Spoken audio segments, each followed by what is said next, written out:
Who are you remembering today? Today here in Canada is Remembrance Day, November 11th. And I'm remembering the men and women who sacrificed their lives for my freedoms in this country. I'm going to have a little talk with you.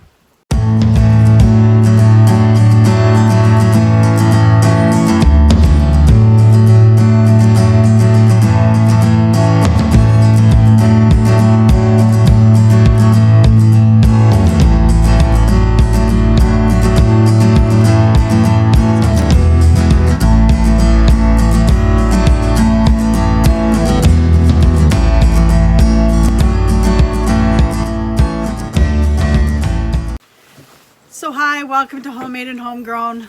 My name is Tammy. I've celebrated Remembrance Day every year of my life. I'm going to be 50 years old next month. But the most memorable times of celebrating and remembering our Canadian troops was when we would go with Granddad to the cenotaph where I was today.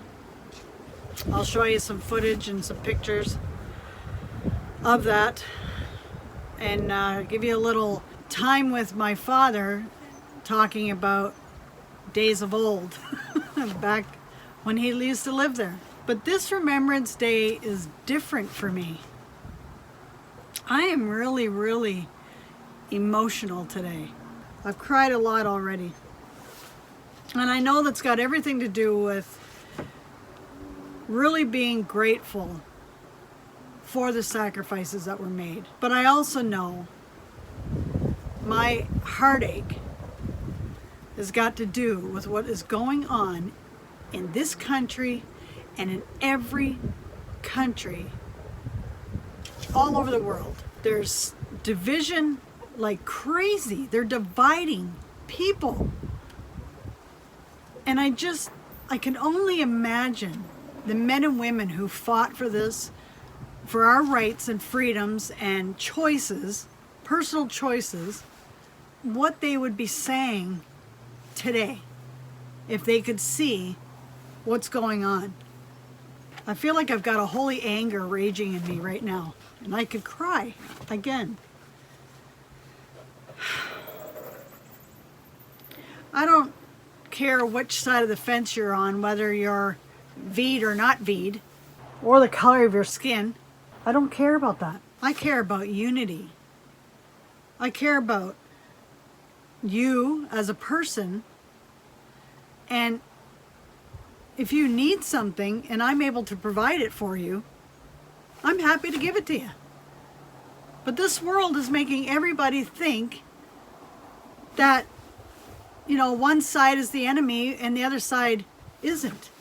And come over to our side, which I will say to the left. Come to the left side. When I see the things that are going on every day, it's just getting worse. And people say, oh, it's going to get better. It's going to get better.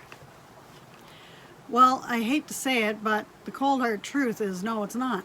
And I don't mean for this video to be, you know, oh hum or anything, but I do want to be truthful with you and share what my thoughts are. And you don't have to agree with them. That's the freedom that these men and women fought for, so that you can disagree with me if you wanted to. It's an agree to disagree situation, but I'm not going to condemn you for the way you think and the way you feel. And I expect the same respect. I'm so grateful that right now, okay, first off, rewind 7 years ago. Well, I've been here on this property now, this is my 14th year.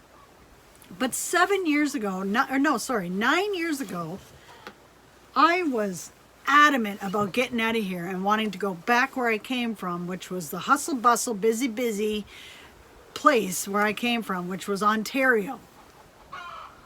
What are you doing over there, girls? 1 second. Sorry about that.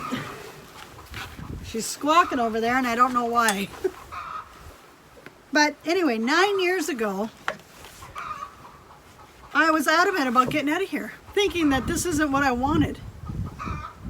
I was running is what I was doing. I was running away from certain things that were going on in my life. And one was dealing with the death of my mother. A lot of people don't know that I've mourned the loss of her like no other. I'm full of faith that I know it's not like I'm not going to see her again, but of course our flesh, misses them. Of course they do. And that's normal and it's healthy and it's okay. But back then I was like, I got to get out of here. I can't take it. I got to get out of here. And it took a family situation that God used because my husband went back to Ontario, got a job, and was getting us situated up there while I stayed behind to sell the house and took care of the kids. And there was a situation that was going on, and it made my husband come back. And I remember being so mad, thinking, great, now I'm stuck here because we're never going to go back. The following year, 2 years later, which would have been 7 years ago, I tried gardening, thinking, well, okay, I'll try to make the best of it while I'm here. And of course that was crappy attitude, but anyway, I'm just being honest with you here. And it didn't work out. So I gave up. Said fine. We had chickens. We got wiped out. Predators got a hold of them. So we were completely wiped out.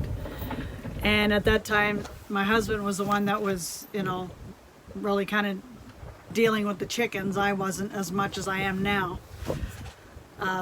It's more my project now than his. 2 years before this CVID, whatever you want to call it,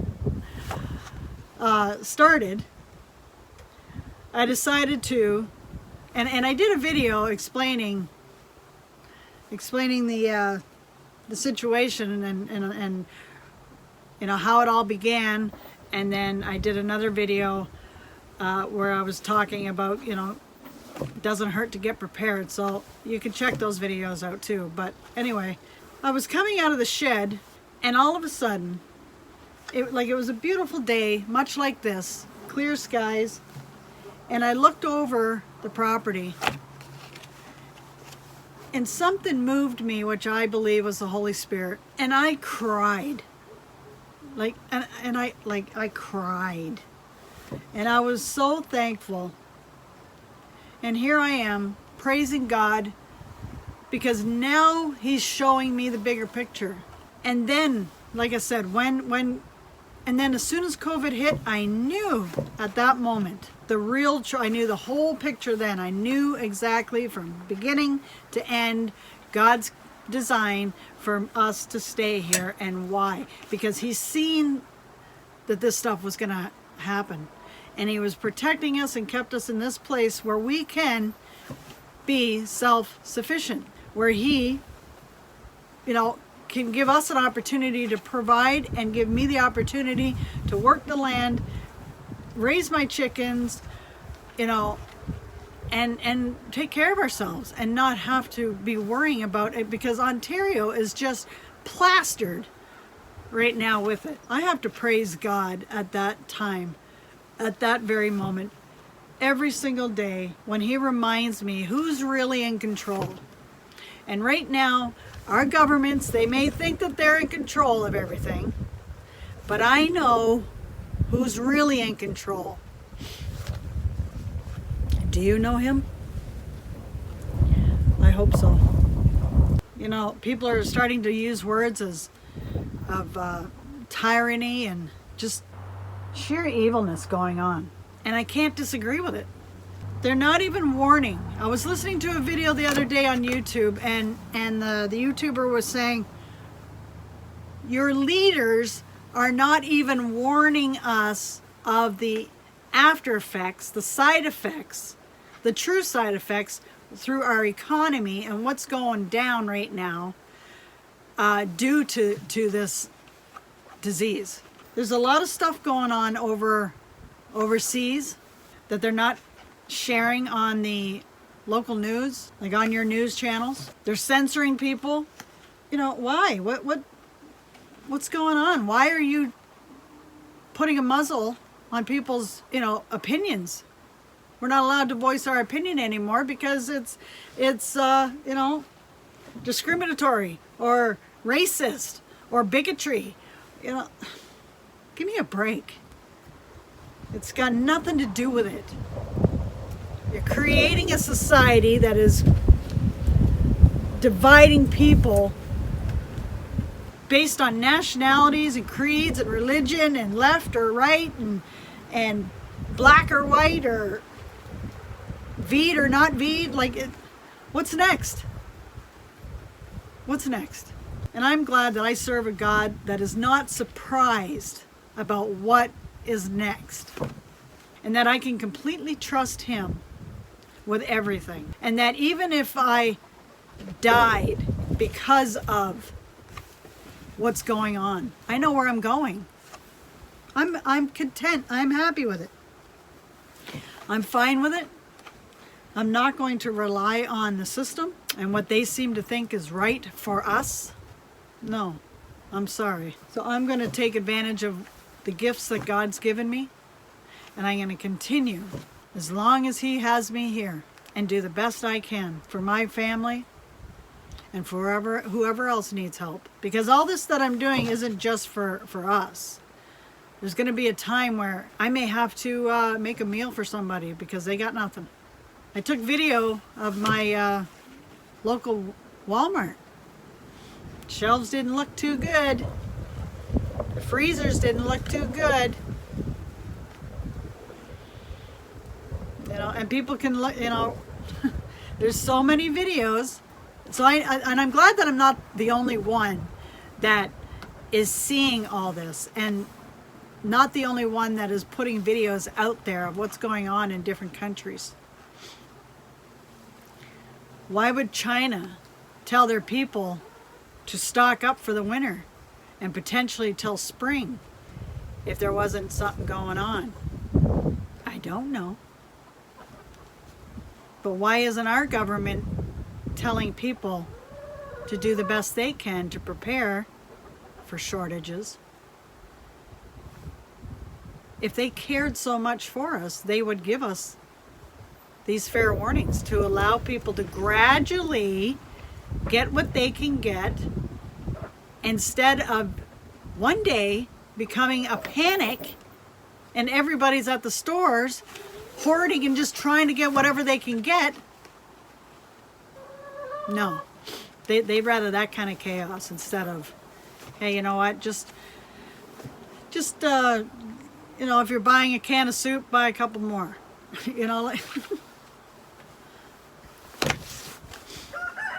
Look how they were with the toilet paper. People were just, oh my gosh, you saw it. Over toilet paper. Well, if you've got a spare room in your house or a basement or anything, I would suggest that you start stocking it up.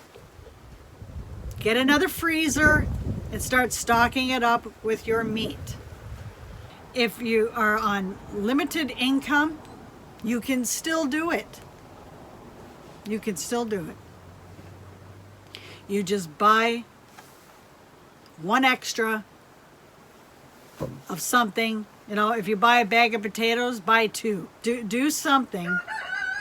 And I know right now in Canada, we're at the end of our growing season, but get seeds for the spring. And like I said, I don't care where you live, you can grow something that's going to contribute to your pantry. Even if not, the biggest thing that I heard from China that they're telling their people is the vegetables are going to be skyrocketed in price, and if not, unavailable vegetables. Well, if you know how the economy works, or not the economy, but import and export works, a lot of the vegetables and things like that that they get come from countries like us, or Mexico, or the States. So there's something going down there between the countries with imports and exports. And why are these ships being out there and told to not leave, just to stay there, until further notice? Any food that is on these ships, in these big containers, is just going to go bad. So it's going to be useless for half the product that's in those shipping containers. That's going to be a waste. I don't know. I could keep going, but who are you thinking about today? Are you thinking about the troops who fought and died for your country? No matter where you live. Men and women fought and died for you. For you. For me.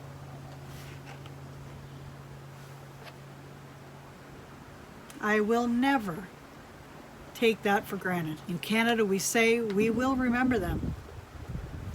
And you know what? This girl will remember them. Thanks for listening to my rant. But I just had to come on and share. It's been an emotional roller coaster for me today. And when we were doing our 2 minutes of silence, I felt the tears well up in my eyes at that time. And I knew it had everything to do with my deep, deep gratitude for these people who gave up their lives for my freedom and yours. What? Hill Baptist Church Cemetery, up New Jerusalem. You got that?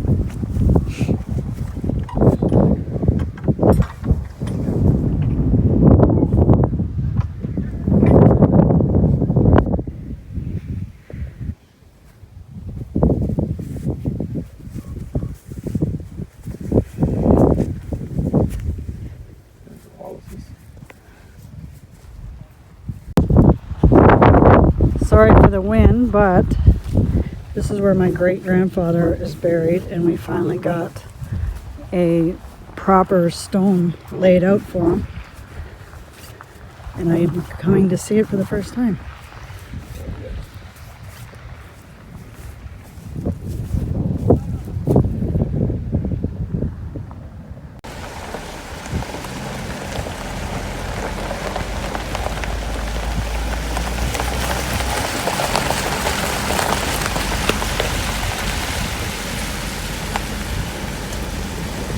So tell me about this place, Dad, when you grew up. When I grew up, there was nothing but farms here and joyous people. And naturally, we got little small schools and churches. But it was what we would call a complete community where everybody went together and worshiped together. Worked together, worked and worshipped, farmed together, yeah, and participated with each other, and it was a joyful place to live and grow up. I left here when I was probably around 10 years old. We didn't move that far away from the country here, or this part of the community here.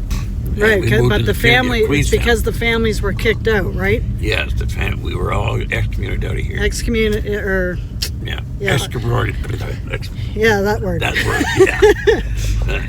But the government basically came and kicked everybody out and turned this into a training camp. For all of Canada's soldiers. For all of Canada's soldiers. Yeah.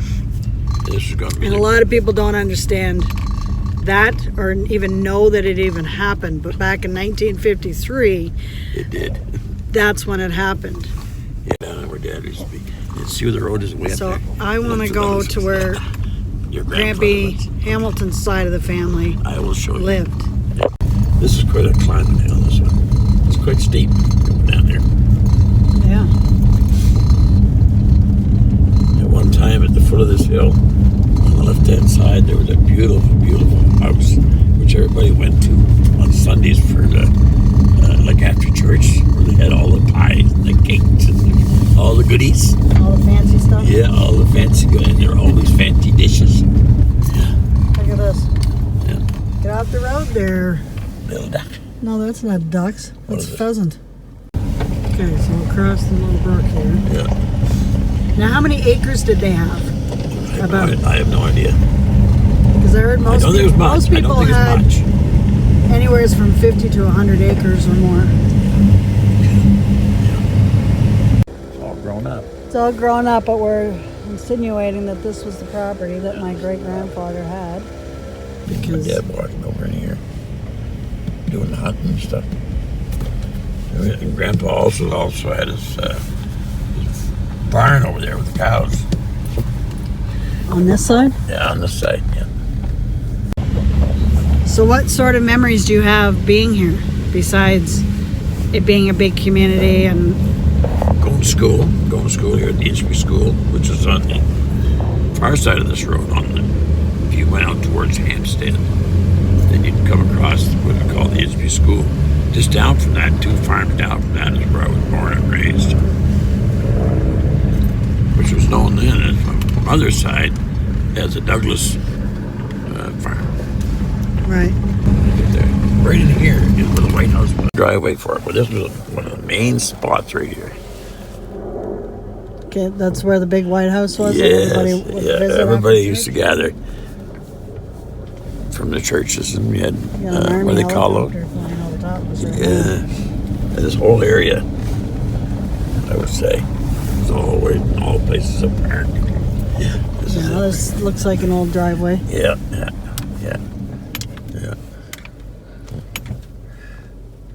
Boy, that's a long time ago.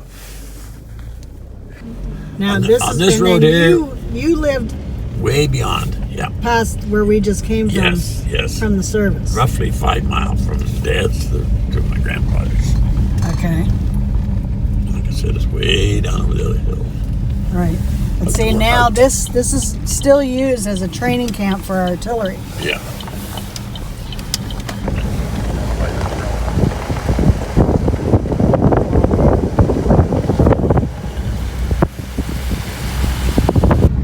So you remember Well, going on to the- school here? Remember going to school here, yes. Yeah, you remember going to school here, you said. Yeah. I What don't is know. probably, do you got a special memory that you like about this place? That you've always Always thought of, or just wish that it didn't happen? I or- wish it hadn't happened, because that was my life as far as I was concerned. Probably end up being a farmer like everybody else. It was just the community itself it really felt like home. And when you went away from here and you came back home, you really felt contented to be right where you're at here. Yeah. And just the way it sort of felt, it warmed the heart. Because there was a lot of Scottish and Irish Oh, my goodness. people that came over from those countries Yeah. and came to Canada and settled here. They were offered this barren part of the province. Yeah. They weren't using it for anything, so they offered it up to these people if they wanted to homestead. Right. So that's what happened. But the people that did homestead here became a community. Yeah. So they True that. broke the grounds, Yes, and yeah, they laid you know, the- by their hands, and some had horses, and Oh yes, yes. you know, just like Little House on the Prairie days. Yeah, it's just a little house in the prairie. So I Oh, think we had a pretty good sized little house in the prairie. We had a barn, outhouse, and chicken farm or chicken house. chicken coop. In house, whatever. Yeah. See, and I think that's my roots aren't that far, which is why Oh yeah. I have the desire to be a homesteader too, and learn the ways of my ancestors and Being self-sufficient. yeah, self-sufficient, self-sustaining. I would call it more self-sustaining, only because God's my true provider. But You get that's been the fruit of your labor. yeah, and I just think that And God does that. deep down, I've always wanted to live this kind of a lifestyle, and just never thought, Joe and I would be able to do something, even though right now we're small scale, but it doesn't mean that we can't grow more into it, eventually. But I think my ancestors live in me. And are living in you now. They're living in me, yeah. Back, Back where Yeah. we were for the back Senate we half. were at the Senate half, where we Yeah. laid the wreaths and stuff today. Yeah, Behind that Senate half was a ball field. Now that's where everybody parks now. It's a parking lot. yeah, And on the left-hand side of that parking lot was a great big hall, community hall, where everything was held there. Dances on Saturday night and bingos and all the things that goes on in the community as far as yeah. suppers and Picnics, get-togethers and picnics and stuff like that. Was always around that big hall. Yeah, That's one thing I do really remember. That was really it. And Dad played baseball as a pitcher, I can remember, and they played softball, which is a big ball, yeah. not a hard ball, but it's Yeah. a softball. But Yeah. it was, and that's what they played. And I can remember Dad's, pitching, and everybody praising him when they got a strike or got somebody to strike out or whatever, and we all cheered him on.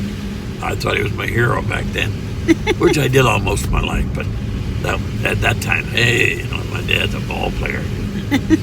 Not even thinking that he just come back from overseas, because this happened between 1947 and 1953. Yeah. And, When he and came those back 5 from or 6 fighting the years. war. Yeah. See, that's another thing people don't understand is the men went over to fight the World War II Yeah. and come back, And stayed silent. and the Canadian government took people's land Yeah. away What from they them fought and for. kicked them, the land that they fought for, and kicked them out. Yeah. They Like- wanted, exploration. Yeah. But it's true, I know that. Well, they needed. But, Me- okay, so what's from here? Okay, sorry, go ahead. To me, what Camp Gagetown was when I joined in 1960, and all the way across Canada, there was army bases and places for the boys to train. Yeah. Even when I was posted to Winnipeg, we used to go from Winnipeg to Wainwright, Alberta, to do our summer or our winter concentrations, which is exercises. Yeah. So Alberta had their own place for everybody to congregate to do their training, and Gagetown was looked after the east part of Canada, Ottawa, and Ottawa had their own place too, as far as they go to Petawawa had their own Yeah. area. But they always came to Gagetown to do their summer training or winter training. So, Yeah. like I said, that it was divided from Ontario eastbound to go to Gagetown, and anybody who was in the forces beyond Ontario, Winnipeg and beyond, went Yeah. to Wainwright, which was about halfway in between. BC came to Wainwright, and Alberta forces was already there. We had the Queen's Own Rifles, which was a Black Watch group, Yeah. which was a Scottish group, whatever. Scottish group. Yeah. Yeah. And most, like I said, so I could never reason why they needed so much of our land here to do all the training that they decided to combine everything into Camp Gagetown as a training area for all of Canada. Yeah. But that's what happened. But most people that lived here Expropriated. with That's Ontario. the word. I just thought of it. They didn't know Expropriated. anything about, as far as I'm concerned, about, unless they met somebody during the overseas. Oh, you were born in the prairies, or you were born in Quebec, or wherever they met these guys. But as far as knowing anything about, they weren't concerned about that. They were concerned about their little piece of land here that they wanted to come back home to after overseas and go back to normal living. Yeah. And thank God for their freedom. And it wasn't, they were fighting in vain. They had a home to go to. Yeah, they also, they just knew that God was on their side, and that they were, if they fought for freedom, and they believed in our Creator, then it was going to happen. Yeah. But then when it was all done, they wanted to go home and just go back to being farmers, back to Regular life. Yeah. Right? Yeah. And then a few years later, they're booted out. Blown out of proportion. My grandfather was one of the worst ones was one of the last people to leave. They were so, they're in love with their piece of land, their property. Yeah, and there was a lot of people that were staying to the last gunfire, and there were tanks that were coming up to people's homes with the tank and saying, okay, this is it, you need to go.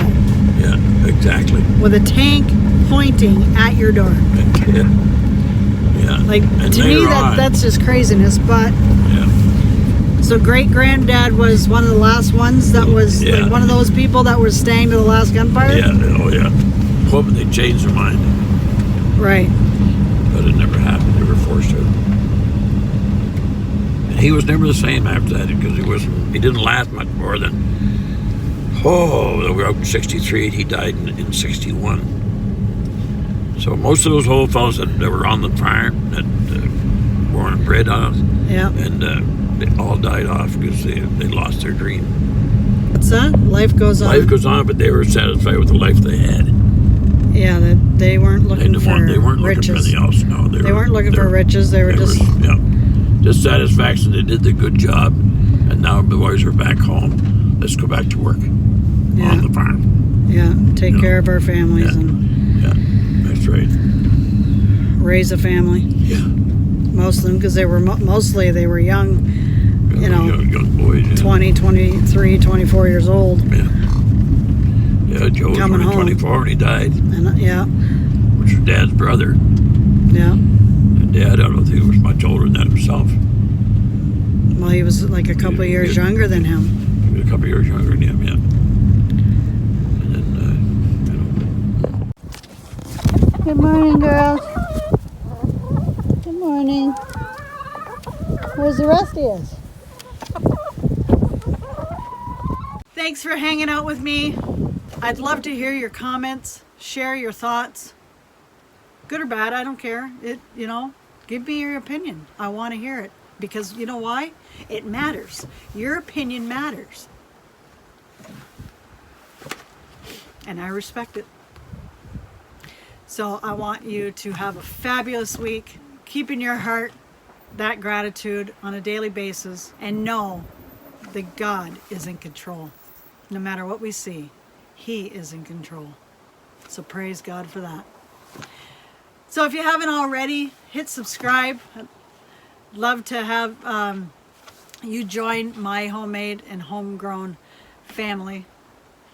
If you like the video, click a like. If you don't, click a not. It's up to you. And to share. You know the drill. You hear it from everybody. What to do, and either way, whatever you do, I appreciate you, and I ask God's blessing over you and your family. Take care, and we'll see you next time. Bye for now.